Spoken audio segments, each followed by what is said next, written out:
While many have fled the fighting in Ukraine, others have willingly stayed behind to support the country. Victoria Osemene is one of them. She's a Nigerian student in Kharkiv, and she joins us from the besieged city. So Victoria, welcome. Thank you so much for making some time for us. Thank you so much.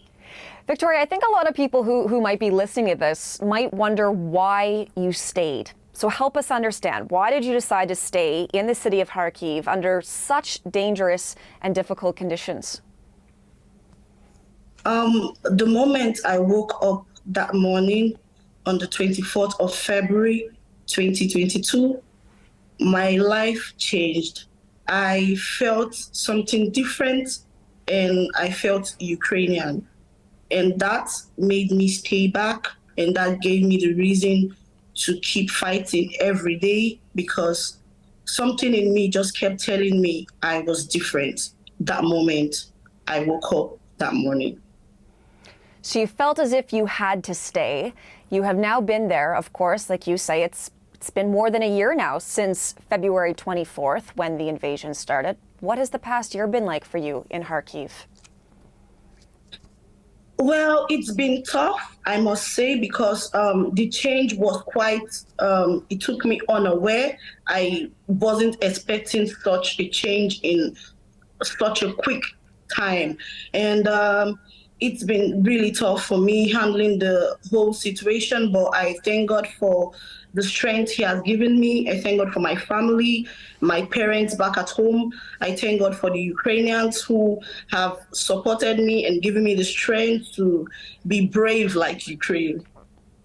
Does your family back home in Nigeria, do they support your decision to stay? Yes, they have supported me since the very first day I told them I wasn't going to come back to Nigeria, although the panic was quite high at the moment, but they understood my decision and they have been supportive ever since then. So help us understand what your day-to-day is like right now. Are you still studying? What has it been like for you on a day-to-day basis to be where you are? I'm still studying. Classes are still ongoing offline. We have our classes on Zoom, and school has actually been quite active, although with the crisis it hasn't been as normal as we normally used to. But school are still ongoing, classes are still ongoing, and my everyday life has just been survival, basically. Most times we have to suffer electricity blackouts, and when all this happened, I have to find how to survive, go out on the streets, get shelters, and try to get myself safe, basically. So it's just been safety, survival, day to day, trying to support the country, and just volunteer services, basically. Victoria, if we go back to some of those first hours and days of the invasion, CBC and other media outlets had been interviewing other students, including those from Nigeria, who said that they had experienced racism as they were trying to flee the war. What has your experience been like in Ukraine as a Black woman?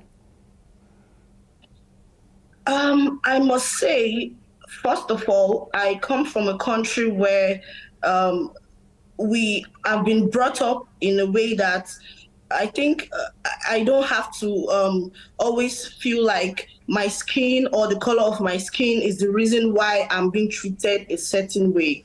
There could be circumstances and situations where I have found myself, and I always try to understand that most times it doesn't always have to be because of the color of my skin. Okay, well, Victoria, we want to thank you for your time. We hope that you stay safe as well. And we thank you for coming on and sharing your perspective and your experience over the past year. Thank you.